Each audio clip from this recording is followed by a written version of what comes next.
Dr. Curry, I just want to make sure that we all remember, you're not board certified, correct? No, I'm not. Okay. And you've been licensed for how long? I've been licensed for 10 years. Okay.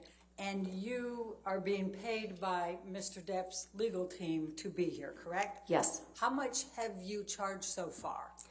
I actually don't know. Over 100,000? I truly don't know. I don't do my own books. Over 200,000? I don't know. Over 300,000? That would be way too much, but I do not know. Okay. Now, just so that we all remember, you had dinner at Mr. Depp's house for 3 to 4 hours with Mr. Depp, Mr. Waldman, Mr. Chu, and Ms. Vasquez, correct? I was interviewed. Mr. Depp's home with Mr. Waldman, Mr. Chu, Ms. Vasquez, and Mr. Depp, correct? Yes. And you had drinks as well, correct? I actually don't know. I do remember that there were drinks. Do you recall testifying earlier that you did have a drink, a mule something? No, I remember testifying that there might have been a mule. A Moscow mule. Okay, thank you. We didn't have animals there as well, right? No animals. Okay, that's good to know. And you talked about transparency. I just want to make sure you had several designations, expert designations and reports in this case, correct? Yes. And in not one of them did you disclose that you had dinner and drinks at Mr. Depp's house for 3 to 4 hours with Mr. Waldman, Mr. Chu, and Ms. Vasquez. Is that correct? Ms. Bredehoff, you're mischaracterizing what occurred. Dr. Curry, please answer the question. Not once did you disclose this in any of your reports, I did not correct? disclose that I was interviewed as that standard procedure. But it's true that you have never gone to a client's house to be interviewed for an expert witness position, correct?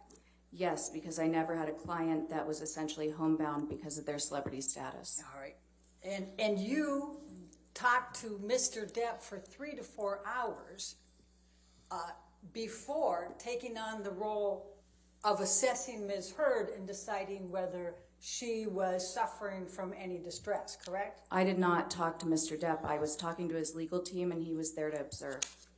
He was present for the 3 to 4 Yes. hours. And are you saying now he just stayed silent and said nothing all day? I don't recall what he didn't or didn't do. I was answering questions. Okay. Now, your expertise here is limited to whether Amber Heard suffers from PTSD currently. Is that correct? Yes, I was tasked with conducting an evaluation to determine Dr. Ms. Curry, Heard's mental We're all status. on very, very strict time limitations Okay. because we promised to get this case to the jury. So I'd really appreciate if you just answer my question rather than trying to go further. Sure. Okay? Thank you very much.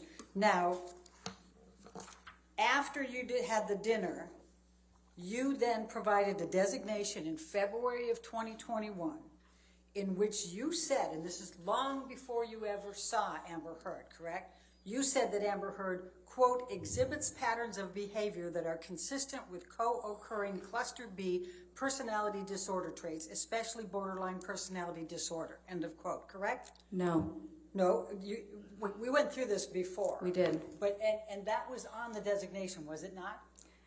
I told you last time that I did not write that.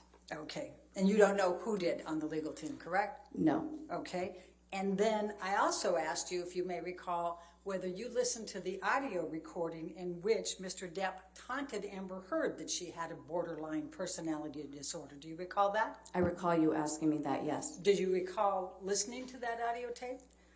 I don't recall Mr. Depp taunting Ms. Heard. I do recall that he at some point suggested she might have that diagnosis. Okay, and that was back in these audio tapes back when they were together, correct? Yes. Okay.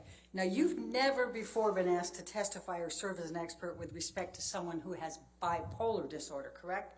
No, as I previously stated, that's not true. All right. Let's get you that position. My extra copies were all distributed before. Does everybody have those? Not up here anymore. Okay. And my apologies, but I'm going to go ahead. Your Honor, can we approach? All right.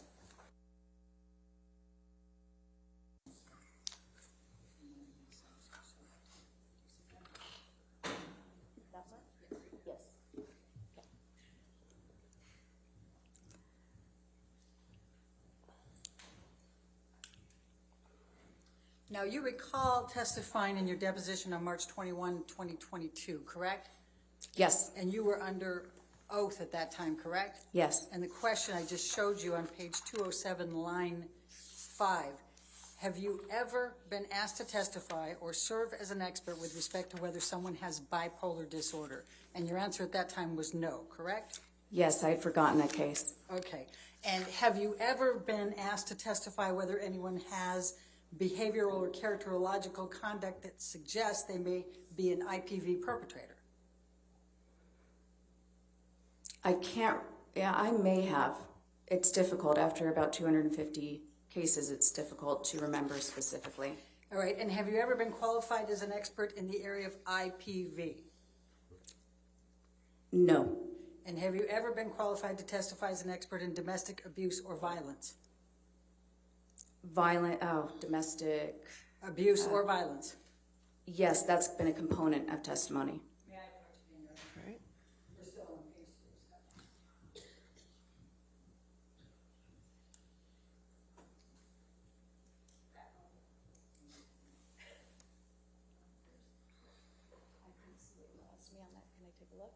Right.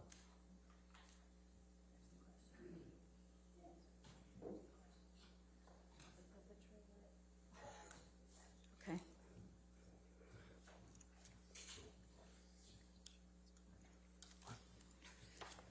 Line 16 of page 207, have you ever been qualified as an expert in the area of IPV? Your answer on line 20 was no, under oath, correct? Then the next question, have you ever been qualified to testify as an expert in domestic abuse or violence? That and goes into page 208, line 4. The answer then under oath was no. Now, you would agree that the literature is quite clear that trauma-based symptoms such as PTSD or complex PTSD have symptoms that overlap with borderline personality disorder and histrionic personality disorder, yes? Yes, Okay. And you would agree that it's important to use valid and reliable measures for an accurate diagnosis, correct? absolutely. Okay. You chose, however, not to administer the structured clinical interview for DSM-5 personality disorders, the SCID. Is that correct? I did. Okay. And would you agree that that is a state-of-the-art structured clinical interview? Not for a forensic evaluation with a sophisticated examinee. But to determine if a personality disorder is present? you No, would use not it. in this setting. You don't agree with that? I do not. And you don't agree that that is the gold standard assessment for reliable, accurate psychiatric diagnosis? It's a good one, but for treatment settings especially. Okay. Now, did Ms. Hurd, you said you talked about, you read all of the treatment records, right?